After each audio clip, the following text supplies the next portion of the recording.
રથયાત્રાની તડામાર તૈયારીઓ થઈ રહી છે ત્યારે પોલીસ વિભાગ દ્વારા પણ તમામ વ્યવસ્થાઓ કરવામાં આવી છે। સાંભળીએ પત્રકાર પરિષદ। જે શરૂઆતી બંદોબસ્ત છે એ આપણા રાતના 2 વાગ્યાથી લાગી જાય છે, કેમ કે માનનીય કેન્દ્રીય ગૃહમંત્રી શ્રી એ સવારે 4 વાગે ત્યાં મંગલ આરતીમાં આવે છે, પછી લગભગ 7 વાગે માનનીય મુખ્યમંત્રી શ્રી ત્યાં આવે છે।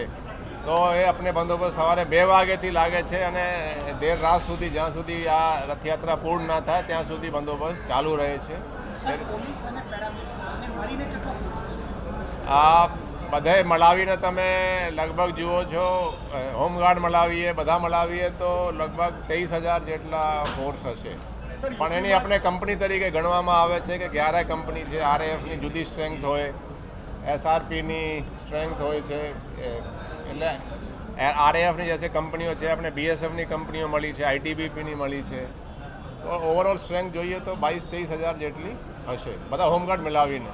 સર, યુપીમાં જે ઘટના બની, ભાગદોડ થઈ, આ રવિવાર છે, રજાનો દિવસ છે, લોકોને મેનેજ કરવા માટે કઈ રીતે પોલીસ કામ કરશે? આ વખતે આપણે ખાસ કરીને જે સ્ટાર્ટિંગ છે, સૌથી વધારે ચેલેન્જ સ્ટાર્ટિંગ વખતે ત્યાં બહુ ભીડ આવે છે, લોકો ત્યાં વધારે ભેગા થાય અને સરસપુરમાં પણ ભેગા વધારે થાય છે। આ વખતે આપણે તમે જો તો બેરિકેડિંગ વગેરે પણ લગાડવામાં આવે છે અને સિક્વન્સ છે એને આપણે એ રીતે જ આગળ વધારીએ કે જેટલા માણસ અંદર હોય, નહીં તો આગળ આપણે એને ત્યાંથી જ એન્ટ્રી પોઈન્ટ ઉપરથી રોકી દેવામાં આવશે।